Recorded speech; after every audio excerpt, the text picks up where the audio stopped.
UC가 이걸 딱 잡은 거 아닙니까? 예. AI 다른 지역과 다르게 이걸 선택을 했다. AI가 무엇인지 좀 시장인 입장에서 시민들에게 설명하신다면 어떻게? 예, 저는 뭐 인공지능 전문가는 아닙니다. 네. AI라고 하는 것은 Artificial Intelligence의 약자입니다. 우리말로 하면 인공지능입니다. 인공지능은 인간이 가지고 있는 지적 능력, 지능을 컴퓨터 프로그램에 의해서 실현한 것입니다. 그러니까 인간의 지능은 하나님이 주신 것인데 인공지능은 사람이 컴퓨터 프로그램에 의해서 만들어낸 것입니다. 이 용어가 처음 나온 것은 1956년입니다만 1970년대까지는 큰 진전이 없었습니다. 네. 그러나 컴퓨터와 인터넷이 발달되면서 급속도로 이제 발전이 됐는데 이게 이제 세계의 화두가 된 것은 2016년에 스위스 다보스에서 열린 다보스 포럼, 그러니까 세계 경제 포럼에서 그때 이제 화두가 4차 산업혁명이었고 4차 산업혁명이 진전되면 많은 일자리가 사라질 것이다. 이런 이제 발표가 있으면서 유행어처럼 인공지능 그리고 4차 산업혁명이 논의가 되기 시작했고요. 바로 그해 3월 달에 모두들 기억하고 있는 것처럼 구글이 만든 인공지능 그 바둑 프로그램 알파고하고 네. 세계 최강자인 이세돌하고 바둑 대결이 있었습니다. 그렇죠. 거기서 이제 알파고가 4대 1로 이기면서 이제 4차 산업혁명이나 인공지능이 멀리 있는 게 아니고 우리 곁에 있구나 하면서 이제 전 국민들의 관심을 이제 갖게 됐습니다. 광주가 표방하고 있는 AI 대표 도시는 어떤 건지 좀 설명해 주신다면요. 제가 이제 인공지능 대표 도시 강주 이걸 이제 자주 얘기를 합니다만 이 뜻은 무슨 얘기냐면 AI 4대 강국 대한민국을 만드는 데 있어서 강주가 중심적 역할, 허브 역할을 하겠다 하는 그런 의지의 표현이라고 이해를 해주시면 좋겠고요. 네. 제가 이제 지난 7월 1일 날 시장이 되고 나서 낙후된 강주를 어떻게 하면 획기적으로 발전시킬 수 있을까? 그러면서 이제 생각해냈던 게 4차 산업혁명이고 인공지능이었습니다. 과거에 우리가 3번의 산업혁명이 있었습니다만 매 산업혁명 때마다 네. 국가의 운명이 바뀌었지 않습니까?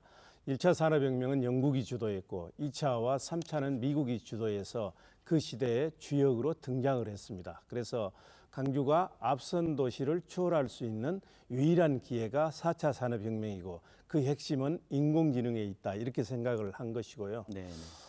그래서 이제 그동안 우리가 이제 선도적으로 그런 노력을 많이 했습니다. 예를 들면 금년 1월 달에 중앙정부가 지역균형 발전도 도모하고 그리고 이제 경기도 살리기 위해서 17개 광역자치단체로 하여금 예비 타당성 조사를 면제받을 수 있는 사업을 하나씩 신청하도록 했습니다. 네, 그렇죠.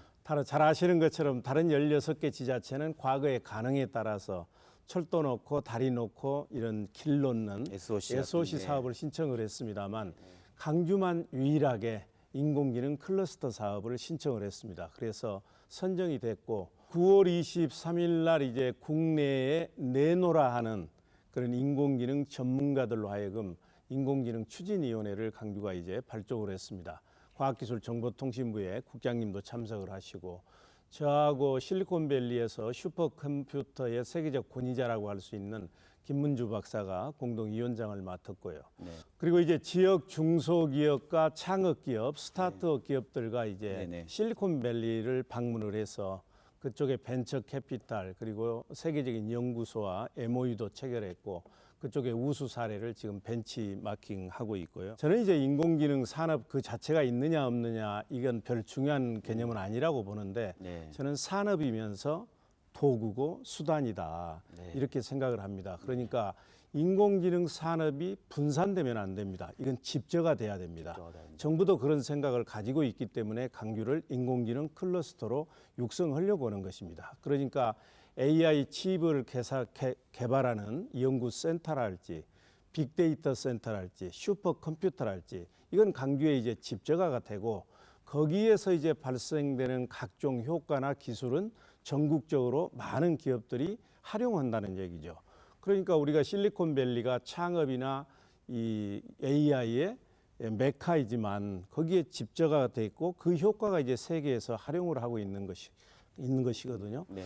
그래서 우리 총장님께서 적절하게 지적을 해주셨습니다만 우리 강주가 지금 비교적으로 경쟁 우위에 있는 게 자동차 산업, 그리고 한전이 있기 때문에 에너지 산업, 네. 그리고 이제 우리는 아시아 문화 중심 도시 아닙니까? 그래서 이 문화 콘텐츠 산업, 그리고 헬스케어 이런 분야인데, 이제 우리가 전국적으로 일반론적으로 커버할 수 있는 인공지능 산업은 강주가 클러스터로 발전시키고, 이 기술을 강주는 우리가 비교 위에 있는 이 4대 산업에 접목을 시켜가지고 경쟁적으로 이 산업을 키우겠다고 하는 것이죠. 우리가 산업하면 어떤 부가가치, 비즈니스 모델만 생각하게 되는데, 그러다 보면 공공의 영역에도 소요되거나 꼭 반드시 해야 되는 분야가 공공의 영역에 있지만 산업에서 외면당하는 가능성. 그런데 정부와 지자체, 광주시가 이렇게 주도하는 것은 또 다른 공공의 영역에서 어떤 창출할 수 있는 영역이 존재하는 거 아닌가에 대한 건데요. 뭐 시장님께 얘기해 주실까요? 예, 인공지능은 민간 분야뿐만 아니라 민간이 부분에서 투자하기 어려운 부분이 있지 않습니까? 네. 안보 문제랄지 안전, 치안 문제, 의료 문제 이런 분야에서도 이미 활용이 되고 있고 크게 기여를 할 것입니다.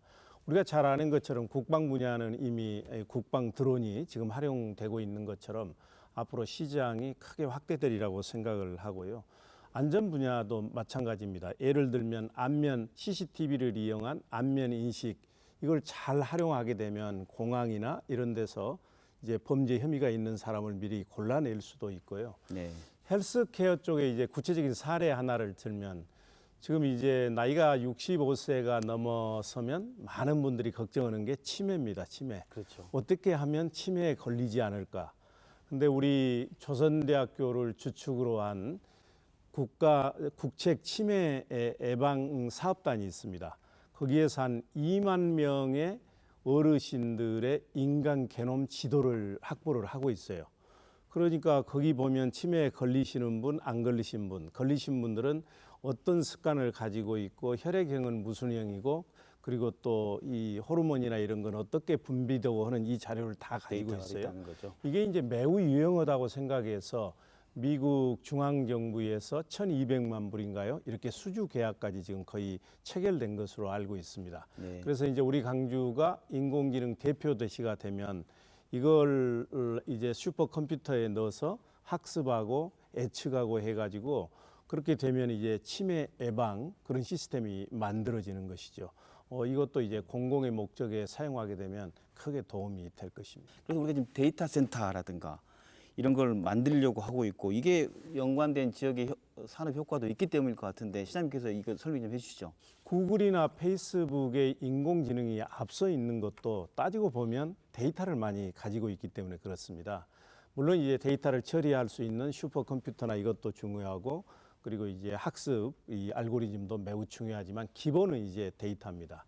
그래서 문재인 대통령 공약사항에도 들어가 있습니다만, 저는 이제 공공 빅데이터 센터를 빨리 만들어야 된다고 생각을 하고요. 네. 그리고 인권에 관한 개인적인 그 아주 그 문제가 되는 그런 걸 제외하고는 상상력이 뛰어난 젊은이들이 그 데이터를 활용해서 창업하고 발전시킬 수 있도록 이걸 개방해야 된다 하는 이제 그런 입장입니다. 저는 이제 이 일을 추진하는 입장에서 네. 강주가 인공지능 허브 도시로 성공하기 위해서는 세 가지가 필요하다 이렇게 생각을 합니다. 네. 지금 많은 분들이 얘기해 주신 것처럼 AI 칩 개발을 위한 연구소, 또 빅데이터 센터, 슈퍼컴퓨터 이런 이제 인프라 구축과 기술 개발을 위한 예산 확보를 비롯해서 어떤 중앙 정부의 관심과 지원이 매우 필요하다. 네. 물론 지금 이제 과학기술정보통신부를 비롯해서 많이 도와주고 계시고 5년 동안에 4,061억 원의 예산이 확보됐습니다. 저희는 이제 10년 동안에 1조 정도를 생각을 하고 있습니다만 내년 예산에도 한 461억 정도가 반영이 됐어요.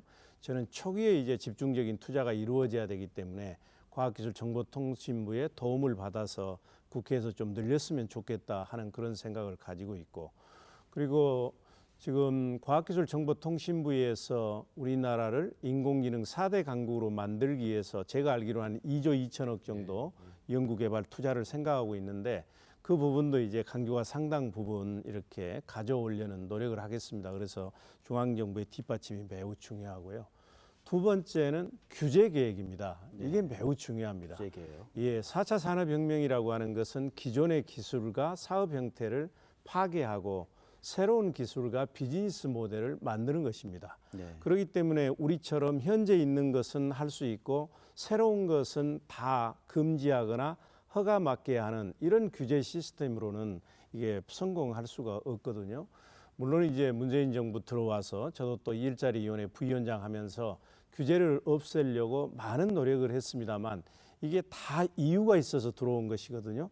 그리고 다 기득권층이 형성돼 있기 때문에 매우 어렵습니다. 그래서 이거는 거의 범정부 차원에서 강한 의지를 가지고 없애야 된다고 생각을 하고요. 세 번째는 아까 이제 많은 분들이 얘기해 주셨습니다. 결국은 인재입니다. 네. 근데 인재가 하루아침에 키워지지 않지 않습니까? 그러니까 국내에 있는 인공지능 인재들과 연대하고 협업 체계를 갖추는 게 매우 중요하고 그래서 우리가 과학기술정보통신부의 지원을 받아서 추진위원회도 만들고 포럼도 지금 만들고 있고 제가 이제 실리콘밸리도 갔다 온 이유가 거기에 있습니다. 그리고 이제 중장기적으로는 우리 지스트가 인공지능 대학원 이게 설립이 됐습니다. 그래서 여기만 그 배출하는 것으로 부족할 거거든요. 그래서 지스트를 중심으로 해서 지역에 있는 대학들 이건 뭐 지역에 한정할 필요는 없습니다. 우리 대한민국에 있는 대학들이나 여러 기관 단체에서 많은 좋은 인재들을 배출해 주는 게 저는 매우 중요한 성공 과제다 이렇게 생각을 합니다. 시민들에게 하시고 싶은 말씀으로 마무리 말씀 듣도록 하겠습니다. 우리는 지난 1년이라고 하는 짧은 기간 동안에 길게는 수십 년, 짧게는 수년 된 해묵은 과제들을 모두 해결했습니다. 열악한 환경 속에서도 광주 세계 수영 선수권 대회를 역대 가장 성공적인 대회로 치루었고 세계 유례가 없는 광주형 일자리 사업도 정상 궤도를 달리고 있고 그리고 도시철도 2호선 공사도 착공을 했습니다. 이제 우리 광주시는 우리 광주를 인공지능 대표도시, 허브도시, 중심도시로 만들어서 4차 산업혁명을 선도하고 그리고 대한민국의 미래로 우뚝 세우는 일에 최선을 다하겠습니다. 아까도 지적이 있었습니다만 사람과 돈과 기업이 광주로 몰려올 수 있도록 매력적인 도시를 만들어야 합니다. 노동이 존중받고 기업하기 좋은 광주를 만들겠습니다. 시민 여러분께서 인공지능은 정부나 광주시청의 일로만 보지 마시고 적극적으로 도와주시고 협력해 주시기를 간절히 부탁드립니다. 네, 시청자 여러분, 지금까지 그 AI, 인공지능이라는 이 용어와 이 산업과 관련 분야에 대한 좀 이해에 도움이 되신 토론이 됐는지 모르겠습니다. 시청자 여러분, 감사합니다.